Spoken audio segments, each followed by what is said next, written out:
Mga kapatid, ang bago mag-asawa, sila Ginong at Ginang Jonadel Carlet.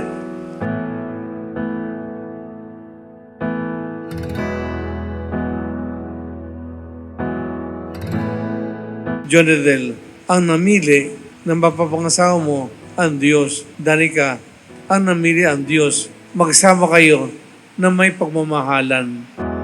Sa 8 bilyong nakasilong. Someone asked me how our love story began, I'd smile because it didn't started with sparks or grand gestures. It started simply, quietly, in the middle of our busy office in Cubao. No hit ng Naalala mo ba yung letter na sinulat mo sa akin? Sabi mo, I choose you no matter how hard it is for you to choose me. But someday, even a long time, I hope in the end, you choose me. Well, bakit hindi ba, diba? Everything is better with you, has been better since you. It is you in 1,000 lifetimes. It's always you. sa tulad ko'y napalapit. Paano nangyari sa akin na ba? Pakabait ka. Huwag mo aawarin yung asawa mo. Magmahalan lang kayo habang buhay. Di ko pa Hindi ko nga alam na aabot sa ganito na makakapagpangasawa ako. Pero, ayun, susundin ko lahat ng payo nyo. Tsaka, sabi ko nga, gaya ng motto ko lagi, mawalan na ako, magkaroon lang kayo. Maging malungkot na ako, maging masaya lang din kayo.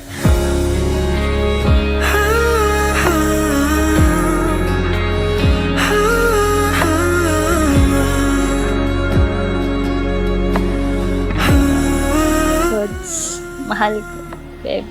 Ito na tayo. Ang tagal nating hinintay ko. Who would have thought that this day would come? The day I get to call you my husband. Ilang buwan pinag-isipan kung ano sasabihin ko ngayon.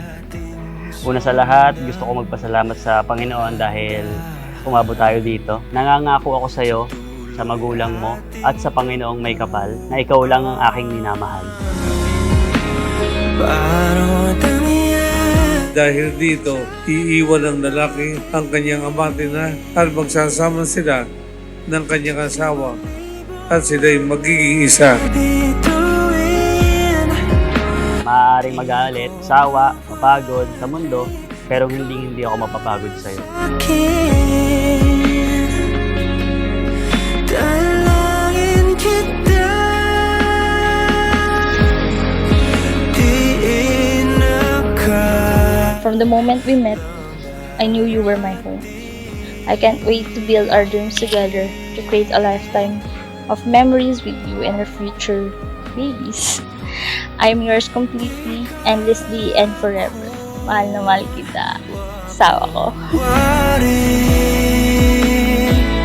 akin.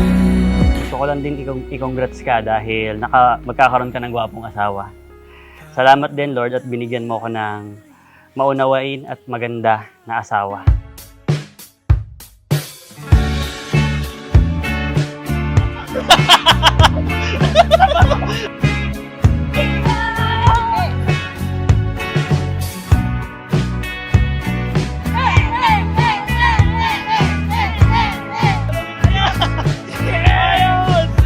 Alipang talitang Papasok sa'yo mamaya ang corona. alam mo ba nais Mahal ko, before I walk down the aisle to you, I wanted to give you this gift. This gift may be simple, but may it remind you of this moment. The calm before we say I do, the moment where everything we've dreamed of becomes real. Maraming salamat sa regalo. Ipang-putrip na ulit sa Lasal. Ipanggala na ako. Tapos yung boxer, mamaya gagamitin ko.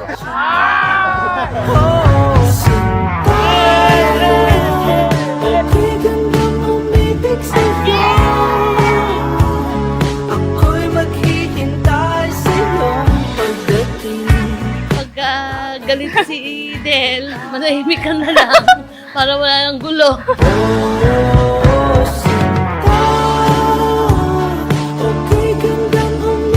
Jonadel, bukal ba sa iyong loob ang iyong pagparito upang makaisa dibdib mo si Danica Marie na iyong pakamamahalin at paglilingkuran habang buhay? Opo, partner. Hindi ka naman galit.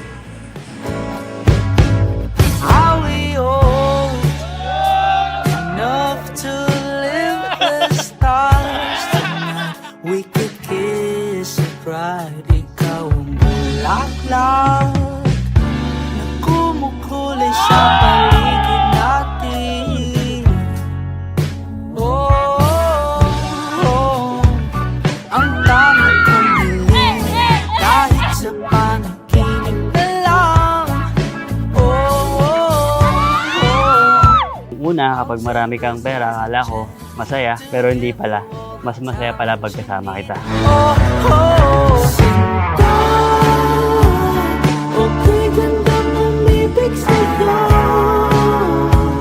Ako'y maghihintay sa'yo pagdating at Bossing! At dahil sobrang sipag ko sa trabaho, ikaw ang nagsisibing taga-awat ko kapag sobra-sobra na ako sa pagtatrabaho. Bagay na bagay sa'yo itong aking munting regalo. Ngayon, malalaman mo na kung anong oras ako pauuwiin. I love you. May kapalit ka na doon. Ang alda ng buhay mo.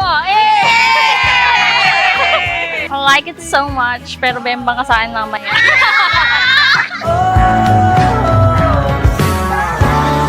Dati, nung mag-isa ako, lagi ako nagdarasal na, Lord, sana patibayan mo ako. Lord, sana bigyan mo pa ako ng lakas. Lord, bigyan mo ako ng clarity sa buhay. Lord, sana mawala lahat ng problem ko. Kakahiling ko sa Kanya, ayan, binigay ka niya sa akin.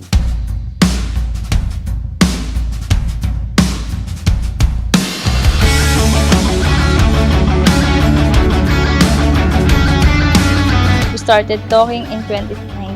Then the pandemic happened. Life changed for everyone. But somehow, we found a way to hold on to each other.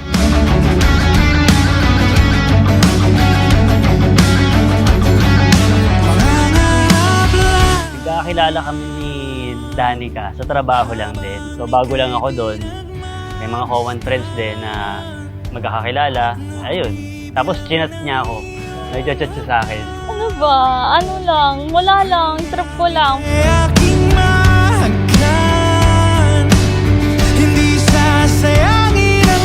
So focus ako sa career ko nung una eh. Habang nagkakakilala kami, nagkaka-chat kami, kumbaga parang nahuhulog na ako unti-unti. Dati pumapasok pa ako ng sobrang aga or uwi ng late para lang makasilay sa'yo. Ngayon, sa'yo na ako palagi uuwi. Bayaw sa ilalim ng bituin habang ako'y nakatingin. Parang gusto ko lang siyang pasiyahin kahit sa simpleng paraan. Sa pamamagitan ng pagsusulat. Saksi ang langit sa atin. Basta, huwag mong pabayaan ang asawa mo. Mag-usap kayo sa mga problema niyo. Kahit mahirap ang buhay, konting problema, malaking problema, hindi kaya, narito lang kami. Tinitipag kitang maging aking may bahay. Sa hirap at ginhawa, sa dusa't ligaya, ikaw lamang. Ang aking iibigin at itatanging karugtong ng aking buhay, ngayon at kailanman. Naalala ko pa kung paano ka mag-hold back noon. Sabi mo, hindi ka pa ready. Pero ngayon, tingnan mo tayo. We've grown so much. Hindi tayo matutulog na magkaaway. Dahil ang reality, we don't even know if we wake up next morning. If isa man sa atin ay may pinagdadaanan, palagi akong andito at nangangakong hindi lalayo. Halika't sumayaw sa ilalim ng Danica, bukal ba sa iyong loob ang iyong pagparito upang makisang dibdib mo si Jonadel na iyong pakamamahalin at paglilingkuran habang buhay? Opo, Father. saksi ang langit sa atin. Sobrang saya ko kasi hindi lahat ng babae is nagkakaroon ng pagkakataon na mahanap yung the one nila. So, ayun, I feel blessed na dumating kami sa point na ikakasal ako. Nararamdaman ko kasi na gusto niya ako mapangasawa na rin. Sabi ko tutuparin ko na. Eh, ngayon, eto, patutupad na, tinupad ko yung pangarap niya. Kaming dalawa yung tumupad dun sa pangarap niya, pangarap namin dalawa. Saksi ang langit sa atin. Thank you for everything, mahal ko. Thank you for being there for me, especially in the most chaotic and difficult times. Sisiguraduhin ko na ang sentro ng relasyon natin ay si Lord. Alam kong siya ang dahilan kung bakit tayo nandito ngayon. Ang oras sa paligid. Naisip ko na sana, mas maaga tayong nagkakilala, pero narealize ko, Dumating ka sa buhay ko exactly when I needed you the most. Perfect timing. Hindi maaga, hindi huli. Tama lang. Halika't sumayaw sa ilalim ng bituin habang ako'y nakatingin sa'yo. Wala na akong ibang mahihiling. Saksi ang langit sa atin. I will love you, serve you, honor you, and lift you up in every season of life. Mahal na mahal kita. I-reset man ang mundo. Ang una kong hahanapin ay ikaw. Ako'y nakatingin sa'yo. Ang pinagsama ng Diyos ay huwag pag-iwalayin ng tao.